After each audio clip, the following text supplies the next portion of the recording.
Hello and welcome into Fantasy Focus Football. Today's show is presented by Geico. Switch to Geico, see all the ways that you could save. It is Week 15. What? We're through the fantasy regular season, friends. Wow. Playoffs? Does it Playoffs? feel that way? We're trying to win a game. I cannot believe that we are all the way to the point where we are now talking playoffs for fantasy football. It feels like the season just started and also like it started 600 years ago. Okay, speak for yourself on this just started nonsense. I am so damn tired. I just want to get through these next 4 weeks somehow. Like, oh my, I would do anything for 10 hours of sleep consecutively, which might never happen as a dad ever again. But I would pay I would pay Mike Clay's salary for a month just to have 10 hours of sleep straight. How great would that be right now? That'd be awesome. How awesome would that be? I listened to a little on the way in. Like we said, it is Week 15. I'd have a good musical pick-me-up. I listened to the Killers on the way in. I've heard of them. It's almost impossible not to listen to the Killers and not feel a little bit pumped up, a little excited. That's way too mainstream of a band for you. Like, I'm so disappointed. I thought you were going to be like, yeah, so I was listening to like whatever. He's going somewhere with this, though. Yeah, like the Lavender Vases. It's like a small indie band from like, El Paso. We're like, what? Like, I do love the Lavender Vases. They are a good one. Oh, I don't know that. Okay, wow. No, yeah. No, that was a good shout out though, Field. No, but seriously, I was thinking about my favorite like pick-me-up song on the way in when you just need like that little bit of energy, little bit of go. I think mine is Unwritten by Natasha Bedingfield. Oh, okay. Now you're speaking my language. So I'm just curious, do you guys have one? Like when I was thinking about it, like do you have one that you're like, man, I just need like that one song. I'm going to put it on to feel a little better or to pick me up for today. First off, I am very serious, even though that is not like a crappy band you've never heard of. No. Natasha Bedingfield Unwritten is just a dope song. It is. The rest is still unwritten. Let me think. A song. So I'm way more like I'm in phases, much more than I am like a go-to song. Okay, that's fair. But like, I listen to like pretty much exclusively Morgan Wallen. It feels like these days. Oh yeah. I listen to a lot of country music. So Morgan Wallen has definitely exactly how you all picked Field, right? That's exactly what it was. Of course. Yeah. That was great though. Is that my you're first like country pop, but my first ever concert, young Field Yates ever went to, Usher. Stop it! Which is just hilarious in and of itself. Okay, but then this is the next. This is the best. This is the. This is kind of a crazy thing to think about right now. This is probably about 20 or so years ago. Usher went to the TD Garden, which is in Boston, my hometown, and the opening act for Usher at this point. This is a. Kanye West. Oh, no. Wow. That's been a minute.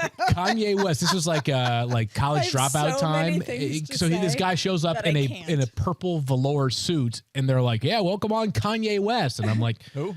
I was like, okay, all right. Like, I don't know anything about this guy. 12-year-old Field Yates doesn't really understand what's going on anymore. So in the event, I've evolved from Kanye West and Usher concerts to like 12? Morgan Wallen and Kane Brown. Well, he said like 20 years ago. Well, you'd have been somewhere in that range. Did you go with your parents? No, it was one of my best friends in the world, Bobby Whalen, took me there. He very kindly invited him. Just trying Bobby's to picture Stephania, page at that. I want to know. My mom was just having time of her life at the Usher concert. Yeah, I really want to know what you listen to because I've gotten in your car before. We've listened to Bob Marley. Like I know that you're a big reggae person. I'm a big reggae person. Actually, Three Little Birds is like one of my all-time favorite. Like that's a make me feel good song. But I listen to everything. I listen to anybody who knows me knows I got my country favorites.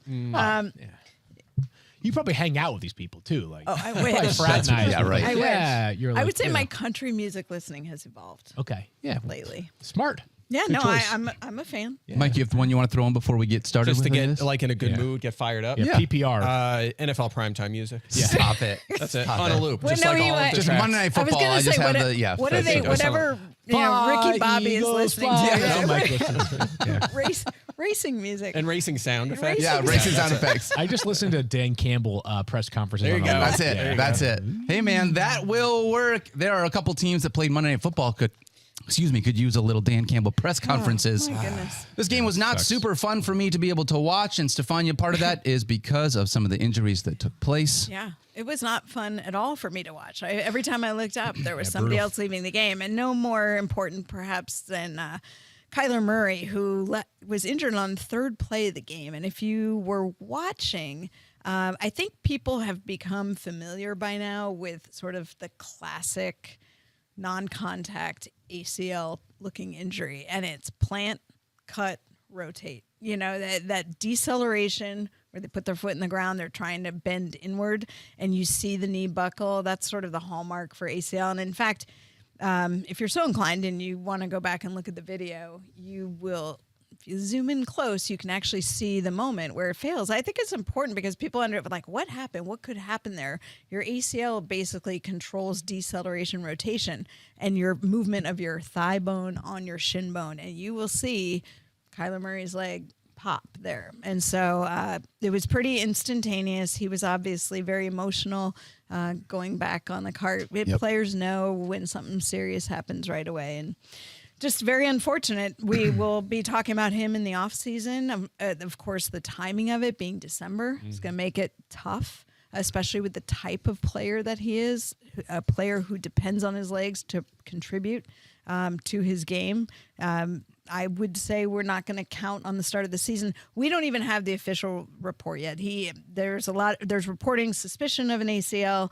MRI is coming today to confirm, but also to confirm if there is other associated damage in the knee. So with that being said, Colt McCoy would step in under center to lead this offense, Field Yates, right? And Mike, I'll let you handle some of the quarterback fallout, like where you would turn to replace Kyler Murray. But to be honest with you guys, and not to be glib, I don't think this changes anything for the pass catchers in Arizona. If you look at the 3 games, basically, that Colt McCoy has played and finished, which I know he didn't start one of them, obviously, last night, but he's played basically 3 full games. And DeAndre Hopkins, in those 3 full games, like 7 catches, 9 catches, 11 catches. He hasn't found the end zone, but it's not like this offense has been scoring a ton of points anyways. His target share in those games is utterly ridiculous right now. One thing that we have learned, albeit in a small sample size, is that when there's Hollywood Brown and DeAndre Hopkins, even before we have Rondale Moore in the mix, DeAndre Hopkins, clear-cut number 1. Hollywood Brown, clear-cut number 2. As far as lineup locks are concerned right now, whether it was Kyler, whether it was Colt McCoy, it's DeAndre Hopkins, and that's it for lineup locks amongst these Cardinals pass catchers. I think D-Hop's value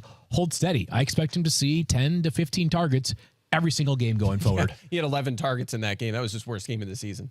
Ridiculous. Really? Like, 11 targets was his fantasy output. And he makes like a legitimately boneheaded play last night, and still gets 13 fantasy points. Yep. Right? Like, by the way, did you guys see that stat? This is ridiculous. Bill Belichick has now faced DeAndre Hopkins 9 times. Yeah. He's never scored a touchdown against them. That is so weird. That I heard is that crazy. last night and I thought it was wrong. Like 9 games. Like, imagine if D-Hop played a half season without scoring. You'd be like, what? That's a crazy. Anyways, file that one away. They probably don't play for 4 more years. And yet he was effusive with praise. A rare Bill Belichick. Oh, he was all like planting the seeds. Hopkins. Yeah, totally. Yeah. I'd have to look at his like full box scores in those games, but Belichick we know famous for just prioritizing number ones, right, and kind of shutting those down. So makes some sense. I guess. How about the quarterbacks though? Like, is there somebody that comes to mind right now as we look ahead? I think we're late enough in the season, Mike, where I feel like streaming is absolutely in play. I mean, you're talking about a maximum of 4 weeks, maybe 3 weeks, maybe even 1 if you don't play your cards right. And there's some reasonable options for Week 15. I think. And it's a conversation we have every week, right? We're just streaming based on matchup, right? Like we talked about Kirk Cousins and Jared Goff. We're not going to talk about him, not this week. Guys like that. Tyler Huntley probably going to fill in 1 more week. We think right now. We'll see. We'll see. Maybe. But he's an option. Mike White, of course. Tyler Huntley is in the concussion protocol. Yeah, we'll keep an eye on that. But guys like that in the top 15 in our rankings, which should drop today. We'll just keep streaming. You're just going to have to. If you would Kyler, you're just going to have to take it week by week. Mike White, certainly the name that comes to mind the most for me this week. And these are, if you look at, these are players who are available in 50% or more of leagues. Right. And I certainly know that he's probably a long shot to play right now. I'm just throwing it out there in the event that the tides turn quickly. Russell Wilson, who played much better last week, and a reasonable matchup for the Broncos this upcoming Sunday as well against the Arizona Cardinals, who we know have struggled to defend the pass for much of this season. Yeah, that's what we thought we'd get from Russ all season. And if you watched him until he got hurt, they just turned it on. They were just going up and down the field, coming back on the Chiefs. Without Courtland Sutton. Without Courtland Sutton, yes. Yeah, but I think very much we'll see on Russ. I know it's a nasty situation, but we'll see. I would say, he might not be with Tyler Huntley. He might not be with Russell Wilson. We will talk love with for Brock Purdy. Wow. Well, we'll find out. We'll find out. Eric Moody joining us a little bit later on in the show to be able to talk the waiver wire, especially at the quarterback position. So we will talk with him there. James Conner looked fantastic. In all gave us a scare. Left for a few plays. A little bit. But came back in and ran amazingly well. That touchdown run was spectacular. Oh my gosh. Yeah, that was great. That was like the vintage. That was, to me, that was like what you want from James Conner. And on the other side of the football, Stephania, Ramondre Stevenson also got banged up. I know, and he's been just so super awesome, not only for the Patriots but for fantasy players, because he's really been the dominant back on a team that has seemed to show us that they want to go by committee, and then hasn't been able to because Ramondre's been so darn good. But he left with an ankle injury, did come back briefly, and then ended up going to the locker room and did not return. He did say after the game that he hopes to be able to play next week, but we shall see. And there's a couple things here beyond Ramondre's injury is that Damian Harris was doubtful to play last night. He didn't work out, did a pregame sort of a game time decision. Probably was never that likely, but still he's getting closer to a return. We could see him this upcoming Sunday for the Raiders. If he's in, Ramondre's out, Damian Harris has plenty of value in that matchup against Las Vegas. But the Patriots may have found something last night as well, because while they had been reticent to play their two rookie running backs, Kevin Harris and Pierre Strong Jr., who were both taken in this past year's draft, both of those guys passed the eye test in a major way. I mean, Pierre Strong can flat out fly. If anybody watched him during the pre-draft process, one of the fastest players at the combine, absolute burner at South Dakota State. And then for Kevin Harris, he led the SEC in rushing 2 years ago. The SEC, like the best conference in college football by far. Yeah. Like, this is not some guy you'd never heard of. So if both Harris... I guess the other Harris, Damian Harris and Ramondre Stevenson are out, I think you can probably look to those two players. Like, they'll probably both be like flex considerations for me this upcoming week. Yeah, Kevin Harris, it was so surprising that he fell to the 6th round that the Patriots were like, we have like 94 running backs. We're going to take him anyway, right? He's super young. He just turned 22 last month.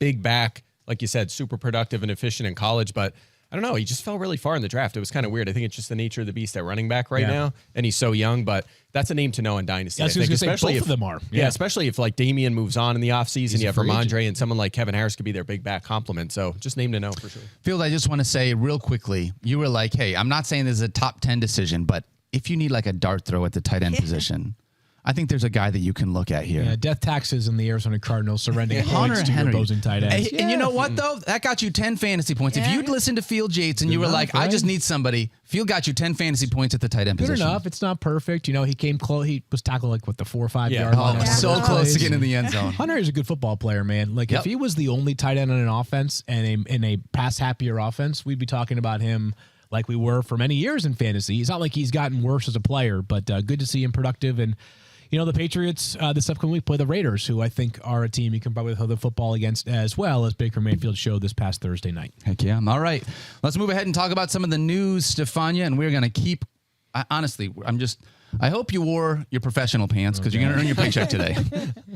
We're going to start with the 49ers. I have a lot of responses. Okay. Professional pants. That's a new one. I don't even know what that means, but Deebo Samuel, unfortunately, we watched him get carted off. Anytime you watch someone get carted off, it's tough, but as a 49ers fan, like, you start to go, okay, who's it going to be this week? Who's it going to be this week that's going to leave with an injury? And then you go, no, not Deebo, because he's just such a presence on the field. And just there's nobody who can do what he does.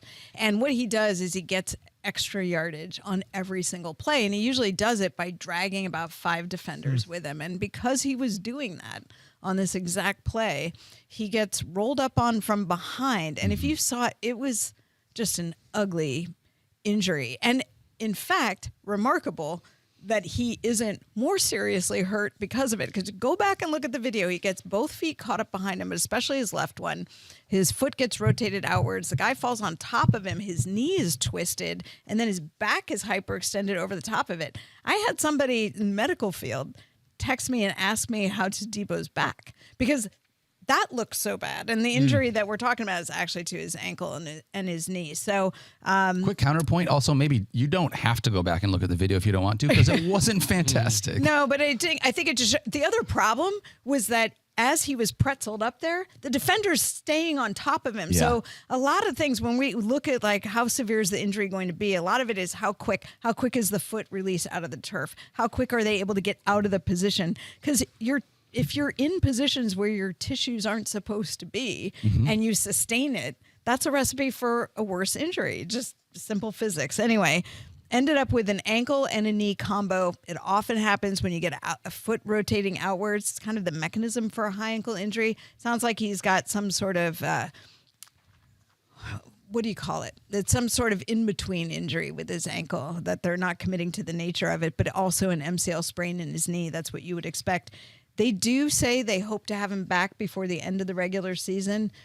Look, just know it's a multi-week absence. If I'm playing fantasy and I'm going all the way, if I think I have a championship caliber team, I'm probably holding on to him in the hope that I get him for week 17 or 18. But it's week 15.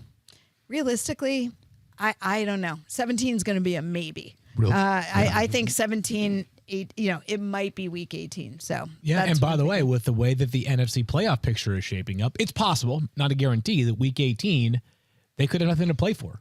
Right. They're at worst and the they 3 say seed. we're going to save you for the playoff playoff push, rounds, which So, would be, if you're the Niners, that would be So smart. I think he's, if you absolutely are desperate for a spot in some unique circumstance, Hey, if you got an IR spot, that's what it's for, yeah, right? but if you have someone else who is likelier to return sooner than that, that has legitimate value, that's probably the IR preference. But I think it's okay if you're in a really bad spot. It feels like he's iffy to return. And even if he, and if he is suddenly returning at 2 weeks, I'm really nervous about that. I think if you have 5-6 bench spots at this point with You no should more be, buys, you should be okay to hold him on your bench. But I'm with you. It's not he's droppable. I agree. We'll talk about Brandon Ayuk and this 49ers offense throughout the week as we see where everybody gets ranked. Stephania, let's keep moving with Mike White, who went out with a rib injury and then also tried to come back in and continue to play with a rib injury. I mean, look, he was in a lot of pain. We've seen this type of thing before. If you remember Justin Herbert earlier this season, and immediately the amount of pain. These are super painful injuries, whether it's the rib itself, the rib cartilage, doesn't matter. It's painful.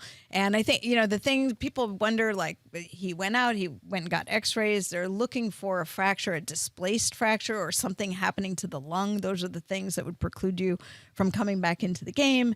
But then he had to be cleared to fly, so went to the hospital, got a CAT scan, which is a more complete imaging for this type of thing.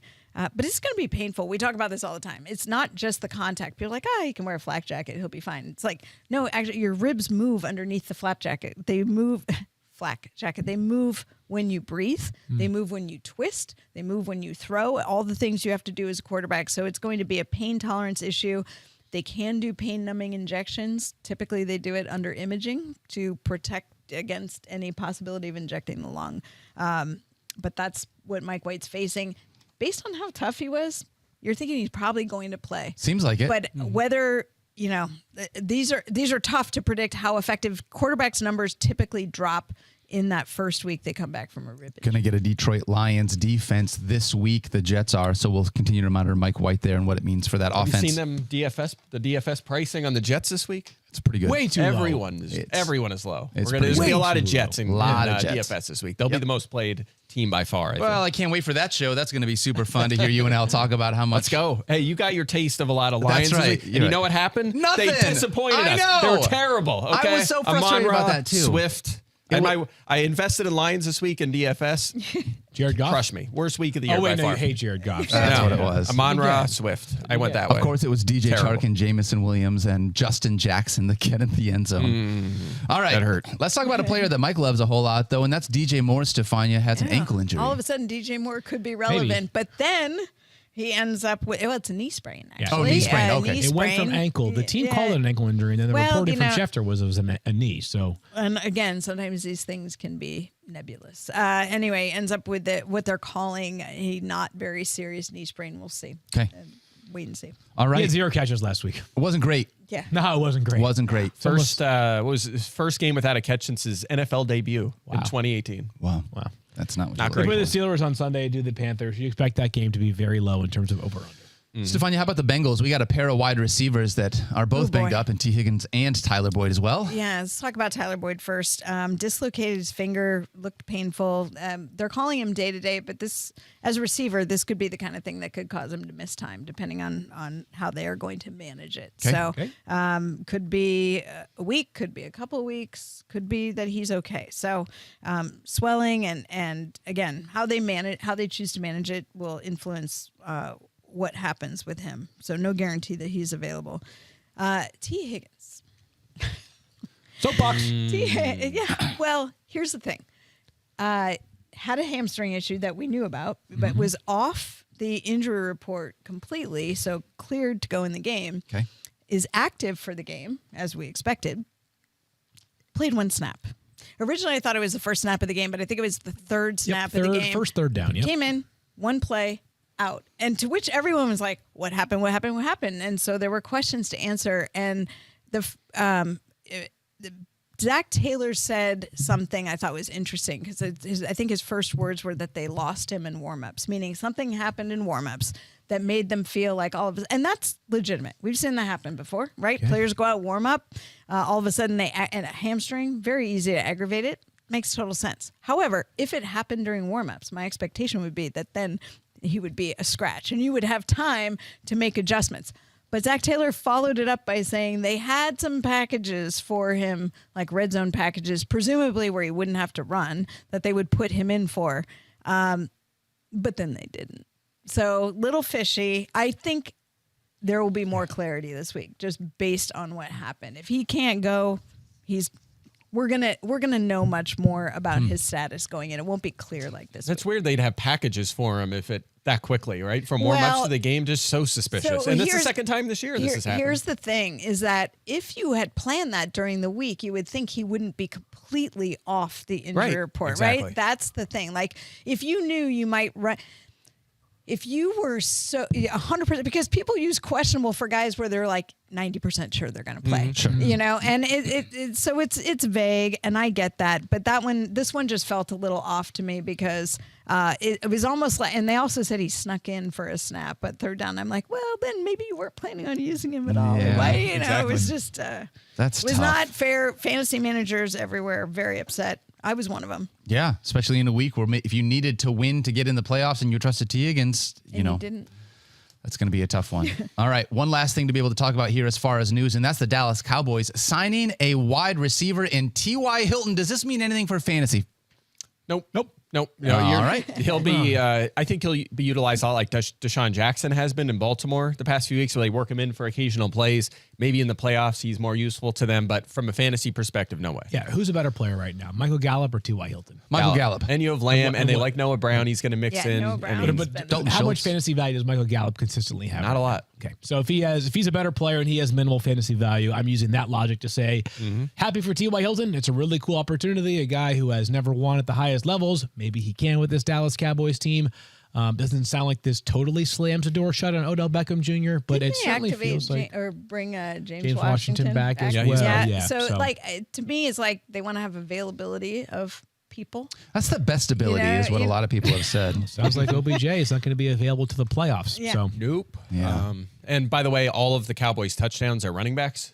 All Scored by of running them. backs. So it really doesn't matter. I actually wonder if this might be a matchup where it's the first time in a while where the Cowboys have played a team where the opposing offense is good enough that it could be relatively high scoring, but the opposing defense is not so dominant in the passing game that they're just going to be inclined to run it all the time. Like even a game like against Indianapolis, it's like, well, if you're playing the Colts, what are you going to do? Throw the ball a bunch? No, you're going to run it a bunch. So this kind of has shades of like when they played the Vikings and they absolutely stomped them, right? Like Dak Prescott was effective in the passing game as well. So maybe Dak gets back on track because he has been bad. He's got to settle down. 3 straight games under 17.5. And they're scoring touchdowns at will, too. Yeah, it's like 4 touchdowns plus in like 6 straight games, something like that. And he's just not been good in fantasy. We've talked about there. He just doesn't have to throw, and all the touchdowns are rushes from Zeke and Pollard. He doesn't have to throw, but when he's tied with like 8 interceptions since his return, tied for first in the NFL. So like when he is throwing, him and Josh Allen both just need to settle down because they're too good of quarterbacks to be playing the way that they've been playing. To be honest with you, like for Josh, I'm like, yeah, it's like needs to settle. He's still got 20 fantasy points last week. Which is crazy. Which is crazy. Still just, and I know it hasn't been quite as dominant over the past month. Not enough. It's not enough. But I need more.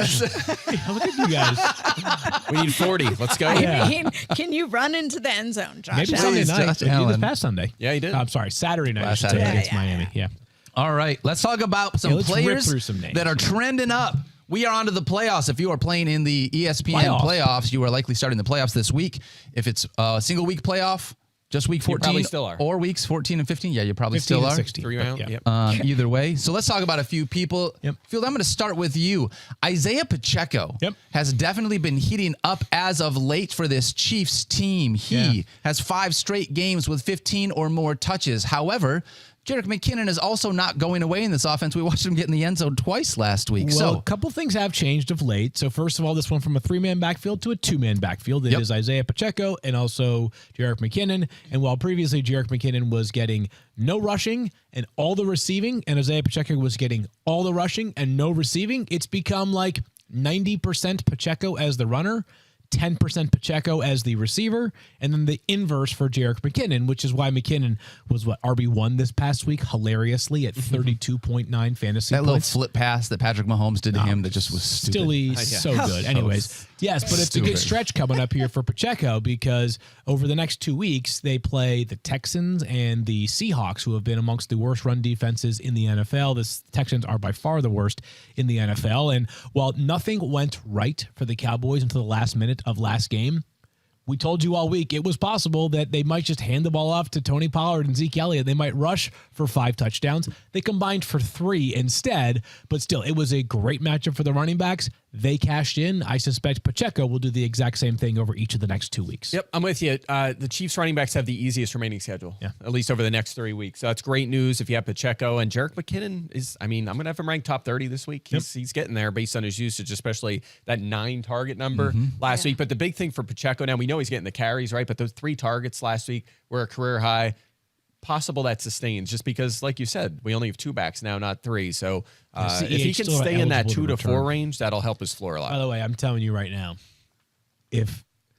because we just said all these things, they'll claim Eno Benjamin tomorrow. That's what's going to happen. Yep. Right? They tried to claim him the last time. Got some guy in the practice squad too the past Melvin few weeks. Gordon. Melvin Gordon. Yeah. But don't you think Eno's a better player than Melvin right now, or showed better? I don't know.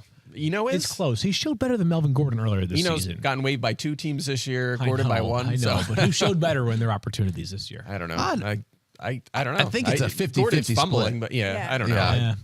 I think He's I'd lean on fumbling, Gordon over Benjamin. But All right, fair enough. Let's move on. Stephania, I want to ask you about Houston's top wide receivers. Nico Collins was awesome. 36 targets, weeks 10 through 13. Got banged up, did not play this last week, but who did play this last week was Chris Moore, and he also crushed in response. So Nico Collins was questionable, did not play this last week. Anything that we need to be worried about with him if we want to utilize him here this week? Well, I think we're just going to have to wait and see. He was pretty iffy going into the end of the week. It wasn't like they knew at the start of the week that he wasn't going to play. So I think that means there's a chance that he's available this week.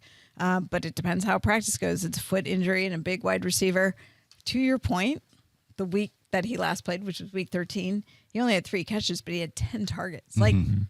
He's their guy. Ton of volume. Yeah. Ton of volume, Mike. How do you go? And this is one of those things when you're looking at the playoffs, no teams are on a bye. So you don't have to worry about the streaming option. Everyone's going to be in there. But when you're looking at that kind of volume, it's tough to be able to go away from it. it is 7 or more targets in 4 straight, but under 50 yards in all 4 of those games, right? It's just the efficiency hasn't their matched offense. the usage. Nico only has 1 finish better than 30th this year. So at best, he's a flex. I will say this, though, and no one wants to hear this, but the easiest schedule for receivers the next 3 weeks is the Houston Texans. So maybe there's a little bit of flex appeal there with Collins and perhaps, dare I say, Brandon Cooks. But again, it comes down to health. You hope that. Well, and you also hope that Dameon Pierce is playing because that Sounds will pretty make iffy to it. me. Yeah, and that's a big question mark because if he's not, I do think it gets a little tougher for the receivers. Yeah, that makes a ton of sense. All right, let's talk Jerry Jeudy here real quickly. Stephania, we did not see Cortland Sutton this week. Yeah, still considered day-to-day with a hamstring, but obviously that hamstring's been problematic for multiple weeks now. I would not count on him. All right. So not counting on him, but going to continue to monitor the practice reports and see if anything changes. Mike, with that being said, Jerry Jeudy looked awesome this week with Russell Wilson under center. Yeah, I love Jerry Jeudy. He kind of hit his stride this year around midseason, and he really started to pick it up from there. 7 or more targets in his last 5 full games, 16 or more fantasy points in his last 3 full games as well. He'll be a wide receiver 3 for me this week. If Sutton's out again, up to a wide receiver 2. He's been awesome. And to your point, 3 touchdowns last week was fantastic. By the way, Denver's wide receiver is one of the easiest remaining schedules as well. So really, bodes well and for what Jeudy. if Russell Wilson is not the one?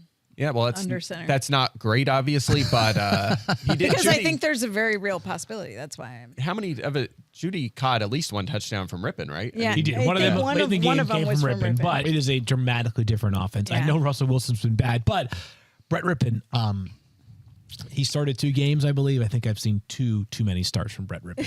Wow. Yes, I mean, conservative. he's I know. those games I were know. ugly, right? Yeah, that's fair. They couldn't score. They were like the worst offense in the NFL with Russ, so it can't get that much worse in the scoring department. Yeah, fair. All right, let's talk about Elijah Moore, who gets the Detroit Lions this week. Season high 10 targets on Sunday against the Bills with 12 fantasy points. Here's the thing about Elijah Moore. This is a great matchup against the Detroit secondary that can be taken advantage of, but I don't know what it's going to look like with Mike White under center. He is not the guy. It is Garrett Wilson, and Corey Davis is not going away either. Corey Davis is someone in this offense that I think they still look at. He got hurt on Sunday, though. Yeah. Corey Davis did. He's in the concussion protocol as well now.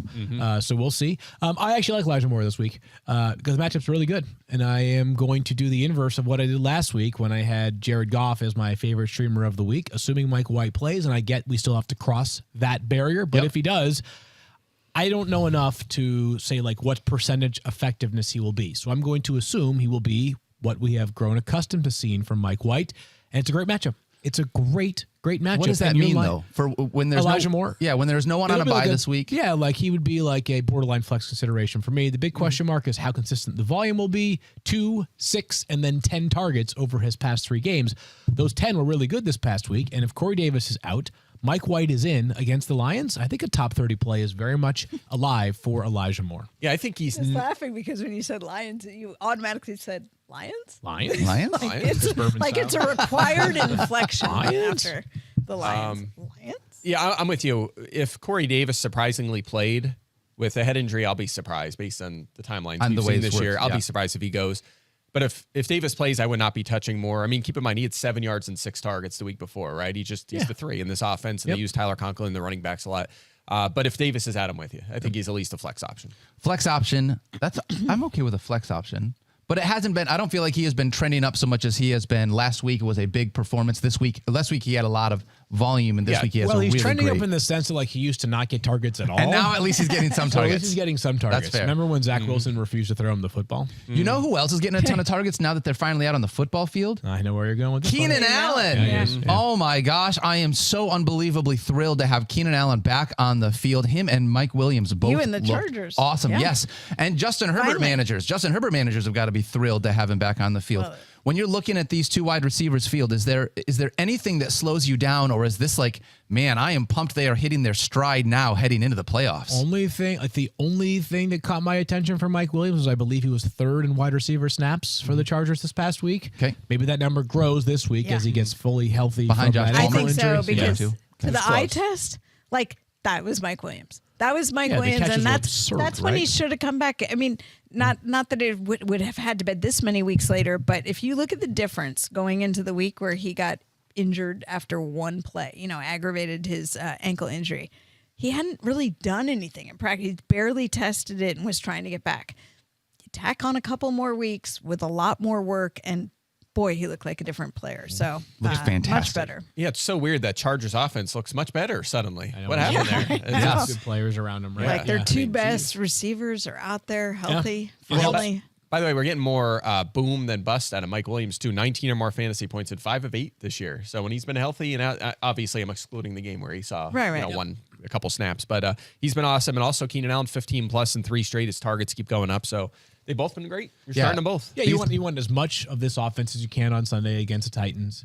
The only concern you have is that because the Titans have now lost back-to-back games and looked really terrible in those 2 games, is that Mike Vrabel's going to pull a rabbit out of his hat like he normally does, and this game is going to be like that Titans-Chiefs game where it was 20-17 in overtime. Yeah. That is not actually going to influence my rankings. I have all of those Chargers receivers. I have both Mike Williams and Keenan Allen ranked very highly, and other star players are ranked very highly as well for the Chargers. I just know that this is a funny game we play. I was just going to say that. That's how you know you've been playing fantasy a long time. You know when it's like 100%, this is easy, we got this, there's no way this is a low-scoring game. It's like Think about this. 13-10 every time. Week 15 or week 14 that we just came off of. That was the first week that Justin Herbert, Keenan Allen, and Mike Williams were all healthy and playing together. Yep. That's crazy. That is crazy. Yeah. And those wide receivers are definitely heating up towards what, we are hoping they're going to do. But Justin Herbert, last 4 weeks has just been good. Like straight up has been fantastic from a quarterback standpoint. 18 or more fantasy points in 4 straight weeks, 330 or more passing yards and multiple touchdowns in all of those weeks. And that is in large part to this offense getting healthy at the right time. Because we talk about this all the time. People are like, okay, Justin Herbert's back. He's healthy. He never missed time. He played through that awful rib injury.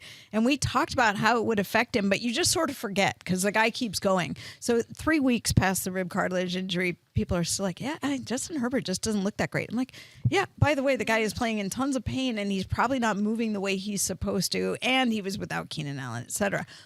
But you can tell that he is healthier and playing freer and moving better. That's all part of it. Yeah, and I would think fantasy people out there are probably like, okay, he's been much better, guys. I agree with you. But he also has under 20 in 3 out of his past 4 games. So, like, we're going to, he hasn't quite carried me like we hoped. But he looks so much better. The pieces around him are so much better. And if they just convert a couple of extra touchdowns, which they're going to go for it on 4th down, that's for sure, then he will have those bigger boom games. Yeah, I think there's a lot of reason for optimism. This is the pass-heaviest offense in the NFL, not adjusting for game script, but their defense has struggled, so they have to throw it a lot, which is fine. They're over 70%. Check this out. He is second in pass attempts this season. He was second last year as well when he was the top 3 quarterback. The difference is his yards per pass attempt.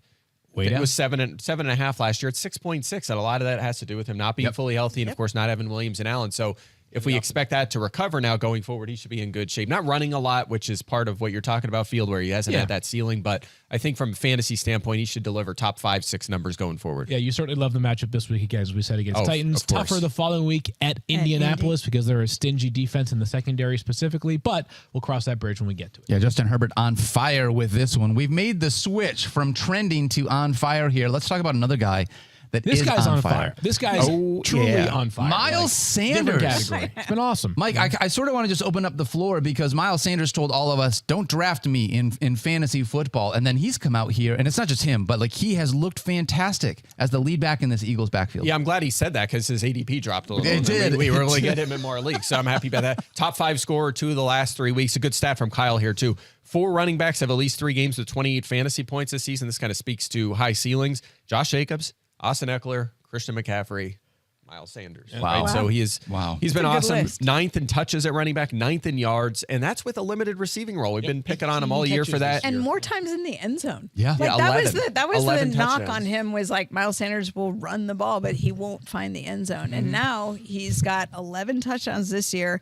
Had a total of 12 through his first 3 seasons. It's going to be great when, like, at the end of this year, when he has, like, let's say 13 total touchdowns, we're going to be able to say, over the past 2 seasons, Miles Sanders has scored 13 touchdowns. That's very respectable. Like, that's be like 13th amongst all running backs. It's like, he's going to have to slow down, though, or he's going to be on the touchdown regression list going the other way. He'll be projected for like 7 next year. There's no way that Miles Sanders, in spite of his lack of passing game usage, he's like a set it and forget it guy for your fantasy playoffs with how well he's playing right now. No doubt about it. And his targets are up a little bit where he was getting like 0 or 1. He has 8 in his last 3 games. So again, it's like Pacheco, right? At least we're getting 2, 3 targets. That's great. We'll take that for a guy that's dominating on the ground. And Mike obviously is the best and has everything, has all the statistical sort of angles that are covered to influence a decision. I would just say also that, like, even if the target share is not incredible and you're fearful that, like, eventually the touchdowns are not going to come in as much bulk, like, if you have Miles Sanders, you're not benching him. He's been way too good. This was the same like Christian Watson recently. It's a different circumstance, but, like, at some point, the bubble is going to burst with Christian Watson. I'm going to play Christian Watson until that bubble bursts. Yeah. That's how fantasy football works. I don't know if that bubble is going to burst as much with Miles Sanders, just with how explosive this offense is. Yeah, but I know what you're saying. When a player is red hot, regardless of what like the indicators are, unless it's Clyde Edwards-Helaire at the beginning of the year, where like all he did was score touchdowns. He like had like 4 carries for 9 touchdowns somehow. Like it's literally impossible. Yeah. Other than that, like if a guy's red hot, you're playing him. You know who else is red hot right now, Mike? Oh, Devonta Smith. Yeah, he is. He's been fantastic. I feel like it was going back and forth between it's either an A.J. Brown week or a Devonta Smith week. And lately, it has been both of them being able to eat at the same time. Yeah, and it's consistent targets. He's had at least 8 in 5 straight games, right? And that's what we were not getting earlier this season. He'd have 10 and then he'd have 3 or something. It was just back and forth. So, Yeah, I mean, he's been great. As long as they keep targeting him like that, he's going to be fine. And a great matchup against Chicago. Second most fantasy points over expected to wide receivers this season. So this is fun. I've never really rooted for the Eagles, and fun. That's good. I certainly because I mean NFC, and I certainly won't be, and potentially in a couple of weeks. Championship game, yeah. However, what's fun for me to watch is not only the development of their quarterback because he's phenomenal, but these two receivers are so totally different in style. And I think now it's like they're utilizing them. We do all the quantitative stuff. Obviously that matters. But just qualitatively, if you look at Devontae Smith is an amazing runner. Like he's just so fluid and A.J. Brown is strong and elusive. Somehow that new metric they developed for wide receivers that I can't remember the name of it. It's long term, but he gets more open than any other wide receiver. It's actually really impressive because you don't think of him as that guy. He's just big and strong. But they're very, very different in how they play. And I think that Jalen Hurts is running an offense with enough confidence that he can make use of both of them. Makes you wonder why the Titans let him go. Stop it. He's just so good. Well, the guy. Don't not right now. Bear. Don't poke. Save it for an off-season podcast. All right, that's fair. We can do it then. Stephania, let's talk about Tony Pollard. Well, I can't have too many victory laps. I know. I was just going to say the guy who traded him away. What's he doing today? Watching the show. Watching the show. Maybe. All right, Stephania, let's talk about Tony Pollard. And I mean, honestly, you could talk about either of these Cowboys running backs, but Tony Pollard has been absolutely fantastic, on fire. Any reason why you think that is going to change here, or are you trusting him going through the fantasy playoffs? Are you giving this to me because I was on the Zeke train at the start of the year? No. And you want to remind me of that? That is not it. Here's what I'll say. I was right that the Cowboys were going to continue to use Zeke. They certainly did. And I have to look. It's hard when the older person in the group has to look back and say, "Hey, the younger guy is faster." The incumbent, there you go, is the younger one's faster and stronger and more explosive. But the fact that Zeke was like, okay, that is true and that is happening, and sort of embraced it. I feel like it actually has benefited the offense as a whole because they found ways to make use of both of them. Tony Pollard is going to get you more yardage. He's always at risk for a big play. I think it keeps going. Look, they're playing Jacksonville next, so that's a lovely matchup. The Eagles a little bit tougher, but I think they're going to continue to run the ball. So the volume of work is going to be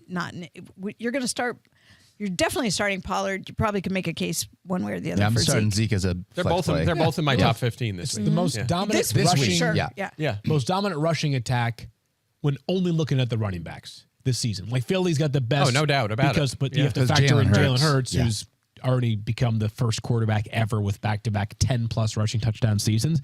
But the Cowboys are, and when you have that dominant rushing attack, you can support two backs in fantasy, which is what the Cowboys have done.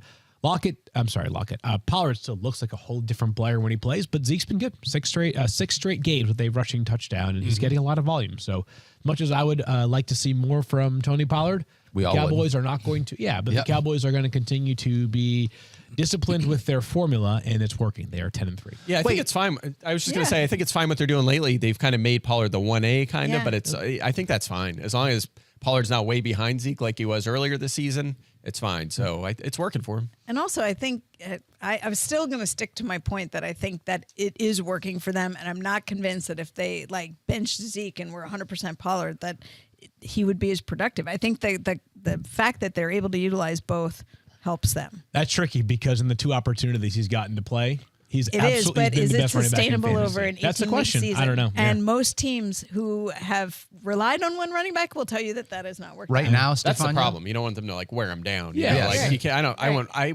Even if I had him in fantasy, I mean, I guess if I had him in fantasy short term, I would want Pollard to get 30 touches. But if I was trying to build a whole season of production, I wouldn't. I'm fine with this. I don't need a whole season though. I need a 4-game season right now of 35 touches a game. He's got to have Tony Pollard on his fantasy league. That's right. Now we're doing this. Yeah. Let's talk about Tyler Lockett. Fields, you quickly mentioned him real fast. He's been fantastic. He has been unreal with Geno Smith under center. 6 straight games with a touchdown. Mike must hate him. I don't understand why. Well, because I he don't just at keeps all. scoring touchdowns. Oh, that's I've what had it him in is. a lot Breaking of them DFS off, lineups. No The, way. He's been underrated his whole career. I love the guy. I mean, he just. Is he breaking the regression mold with That's 6 what I straight mean, though, with touchdowns? I mean, he'll regression come stuff. back to earth, but he's fine. I mean, he has 8+ touchdowns in 5 straight seasons. Who does he Dude's- come back to work? He's so awesome. He's ridiculous. Does he do that against San Francisco? Because here's the thing. Yeah. Ty Lockett has been great, but now he gets Stephania San Francisco 49ers. Definitely a tougher matchup than what he's had recently. Not against receivers, right? That's where the you get them. secondary can be had, and, Yeah. they had yet another loss on defense. Okay. So, yeah. That's how you have to attack the Niners. We talked about this with Tampa last Don't week, throw right? it, run it. I mean, don't run it. Yeah, you Throw know, it, right? throw And it. that's what they Right. did, by the Yeah. way. I mean, the Bucks they couldn't score, but they had like 52 dropbacks and 15 runs or something. Like, And this they game did what we at thought they did. Seattle. At Seattle, always plays San Francisco tough. It's a tough one. I've got a tricky Geno decision this Thursday week, which has night already game. given me Oof. all sorts Yeah. of. Who is it? Geno. Geno, Trevor Lawrence, Sean Watson. Ooh, they're all within 3 in all our right ranks. there. I think Yeah. that is tough. Yeah. That's tough. The thing is that, like, and this is something that I hope the masses can relate to, is that if you play a guy on Thursday night and he duds, just a dreadful feeling. Oh yeah. It's like weekend's over. Weekends, it's like, why did I even bother? And so with You want to call out of the Friday podcast. You're like, I don't even want to show up to work. That makes me not feel good. guys, I borrowed Stephania's private jet, and I am now Yeah, on the beach somewhere. Amalfi Coast. Well, speaking of tough performances, Dalvin Cook. Can we talk about Dalvin Cook really quickly? Sure, This why was not just about the Detroit Lions, but Dalvin Cook moving on to playoff trends for cooling down. He got shut down by the Lions this week. Under 10 fantasy points, 15 carries for 26 yards. He did find the end zone, which was great, but he's been under 10 fantasy points in 3 of his last 4 games, Mike Clay. Yeah, I'm okay with Cook. I think Me he'll too. be Are you? fine. I'm confident for a couple of reasons. First Okay. of all, how many running backs have more touches the last 3 weeks? Probably not many. 1. Josh Jacobs. That's it. I mean, he's still getting tons of volume. Ton of volume. 16 or more touches in 3 straight, touchdowns in 2 straight. And if you include week 18, the Vikings have the easiest remaining schedule for running back. So I'm not worried about Cook. He's still getting the volume. Same. He's a good player. Great matchups. Same. Keep firing him up. All right. Not worried about Dalvin Cook. What about Alvin Kamara, Field? Nope, not worried. Not worried about Alvin Kamara either. Mark Ingram just got hurt. He's probably out for He's probably out for the rest of the regular season. I guess you have to say at least, because in the NFC South, the Saints are technically still alive. David Johnson was signed from the practice squad yesterday to the 53-man roster. And yesterday, Dennis Allen talked about how they need to get Alvin Kamara the ball more. And I think they're being a bit stubborn because of Mark Ingram's presence. And he's a very, very, very respected and useful player for them. But because of Mark Ingram's absence, I expect a whole bunch more of Alvin Kamara and hopefully a whole bunch more in the passing game than we saw last Monday night. Also, an extremely easy remaining schedule as well for Saints running backs. But it is kind of unreal. Kamara has 3 touchdowns this season. They were all in 1 game. Absurd. That's it. Oh, He is- my gosh. Isn't that unbelievable? Yeah, that's a weird crazy. stat. Yeah. Yeah. That is crazy. What about Mike Evans? Does Mike Evans? I think this is an important one here. I think this one is hard because I benched Mike Evans this last week. Smart, yeah, and this is the lead of Field Pass. So I'll take a little bit of this. Sorry to spoil the column, Keith, but just like this is what I would say is like we need a name for this kind of dilemma. But this is one of the trickiest dilemmas in fantasy football. A guy who is a true superstar talent. He might go to the Hall of Fame one day. That's how special Mike Evans has been. I don't think Mike Evans as a player has regressed physically this season. But the biggest fear you have is that you bench Mike Evans and he just goes off in a game because he's capable of it. No player had more receiving touchdowns over the 3 seasons leading into this one than Mike Evans. He could seriously score 3 touchdowns in a given week. He also hasn't scored a touchdown since October 2nd. He almost did this week without it being called. There was That's a penalty. twice now in a month. This has happened. Yeah, but still, yeah, you're absolutely right. But Donovan Smith holds it every single play. I know. He's the most I penalized know. player in the NFL. So, like, those could happen again. Yeah. But he hasn't been a top 30 receiver over the past 5 weeks.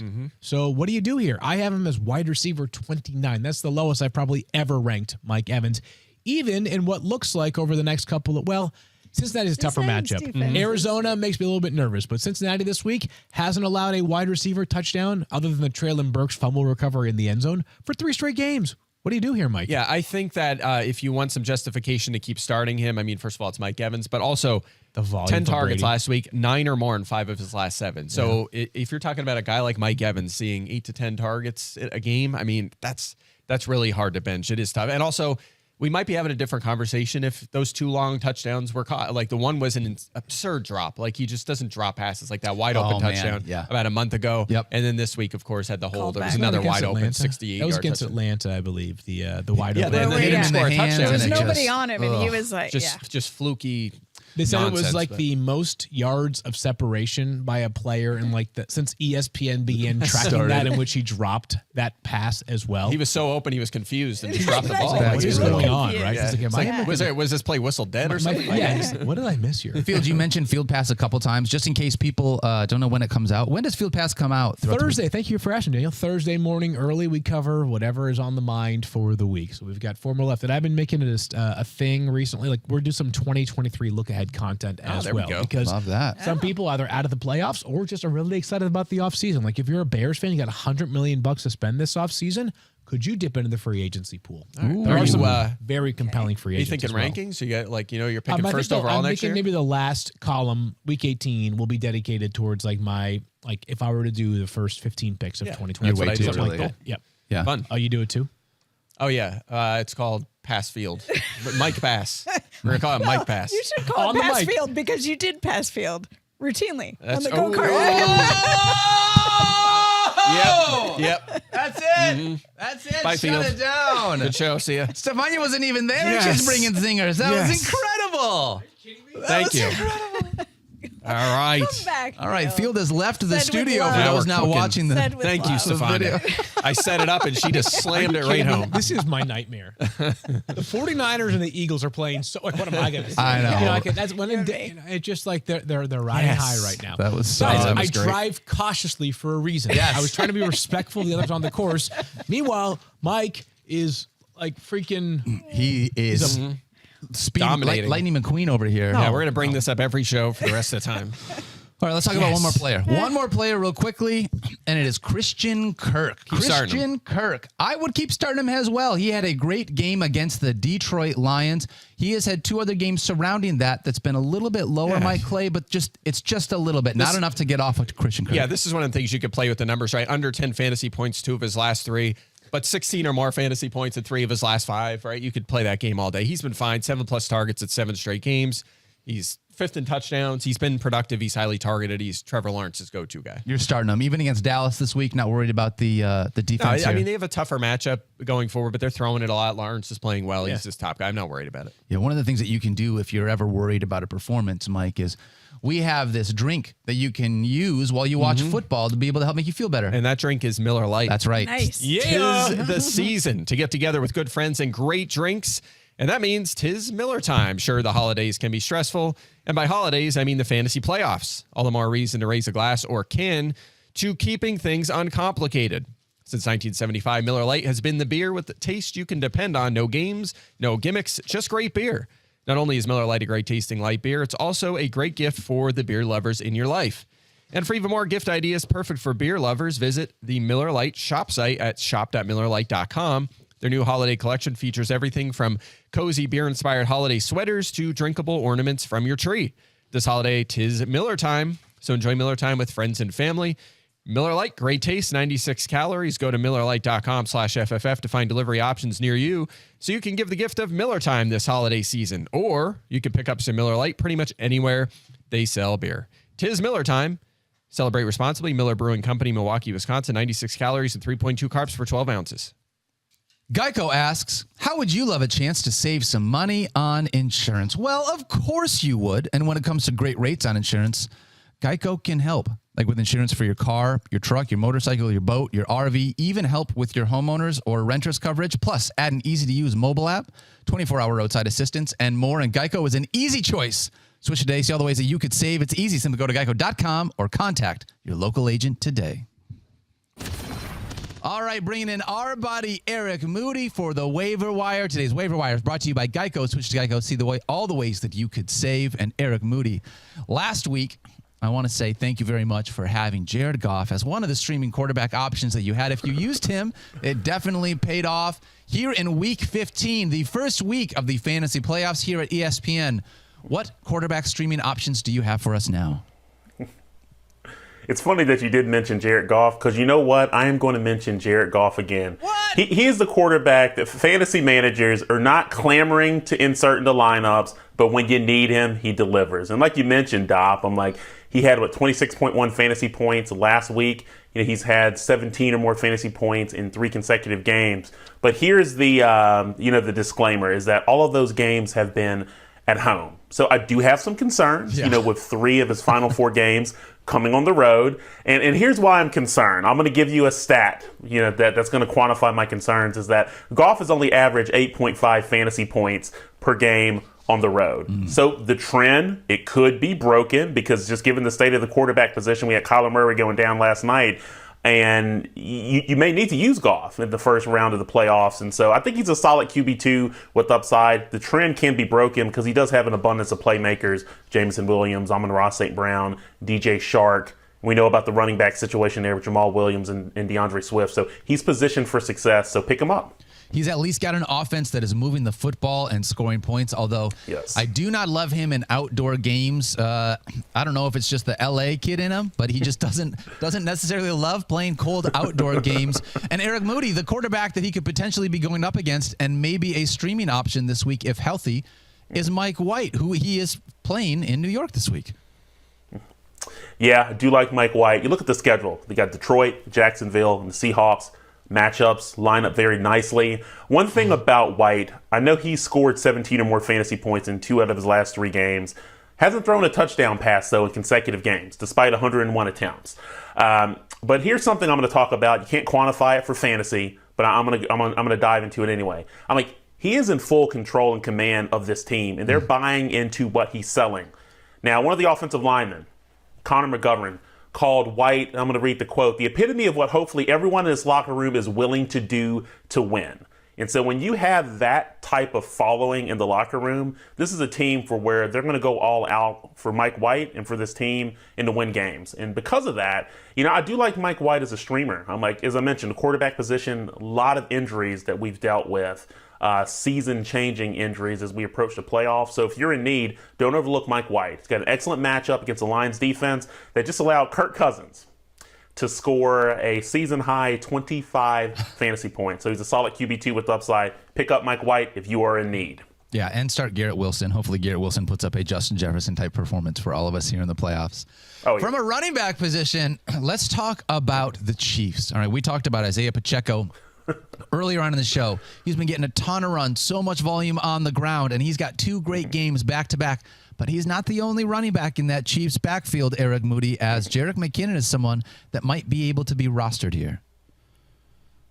No, you're right. I was sitting there watching that game on Sunday, and I was thinking, wow, Jerick McKinnon is having himself a day. And I know Isaiah managers are probably keeping their fingers crossed and hoping. It's like, can he get a touchdown too to kind of propel his fantasy line a little bit higher? But one thing about McKinnon, I'm like, his 23 touches over the last 2 weeks, I'm like, he's 94 yards, 3 touchdowns. He's reached double-digit fantasy points in 4 of 6 games since the bye week. And he's tied to one of the top offenses in the league in Kansas City. I believe they rank in the top 5 in both points scored per game and also in total yards per game. And we all know the highlight reel of Patrick Mahomes kind of flicking the ball to McKinnon, I believe, on his first touchdown. And so the rapport is there. He's tied to a great offense. He's someone I'm looking at as like a flex option with upside if you are in need as we approach the fantasy playoffs. Yeah, he's a great option on a high-scoring offense, getting utilized within the passing game. If you can't grab Jerick McKinnon, is there another running back off the waiver wire that you like?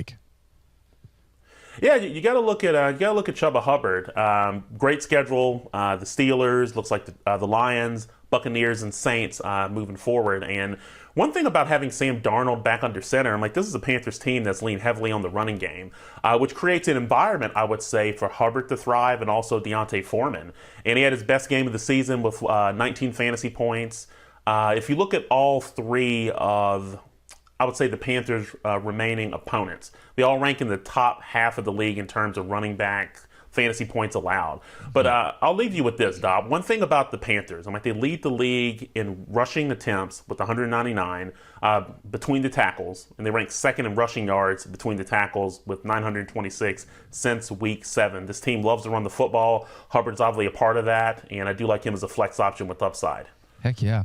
All right, let's move ahead to pass catchers here really quickly, Eric. And we've been talking, not just me, but I know you have as well. There is one pass catcher we have been saying a bunch. Hey, maybe get ahead of the curve for when a different quarterback comes back. And that's Donovan Peoples-Jones, who is still available in more than 50% of leagues. Please tell people why they need a roster. Donovan Peoples-Jones. I know I should just hit like an audio clip, just repeat like what I've been saying for weeks. And so you look at week 14 with Donovan Peoples-Jones had a season high in catches with 8 yards, targets, fantasy points, over 13 fantasy points in 4 of his last 5 games. Since the week 9 bye. Had to think about that for a minute. Got great rapport with Deshaun Watson, as we've seen. And one thing that I like about the connection between Watson and Peoples-Jones is that he's the only Browns wide receiver that's getting vertical targets. So that bodes well for him during the fantasy playoffs. So I do like Peoples-Jones as a flex option with upside. And, you know, I've said it for weeks on end. Just pick him up. I'd love to see his roster percentage increase as I look at ESPNFantasy.com. So let's make it happen, people. Totally with you. He needs to be on the back end of rosters no matter what. He's a guy that has been continuing to produce.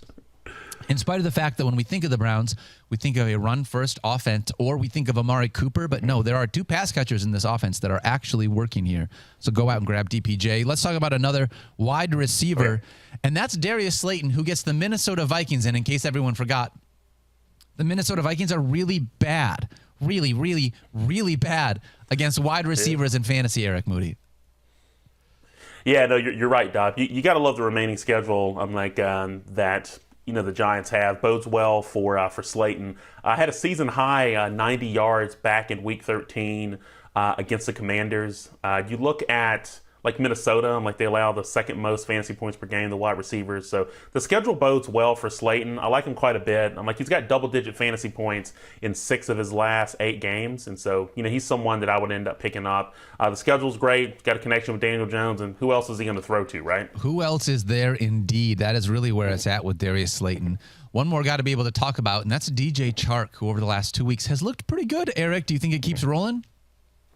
Yeah. Now, I do think he keeps rolling. I do like Chark quite a bit. Consecutive games of over 90 yards and 14 fantasy points.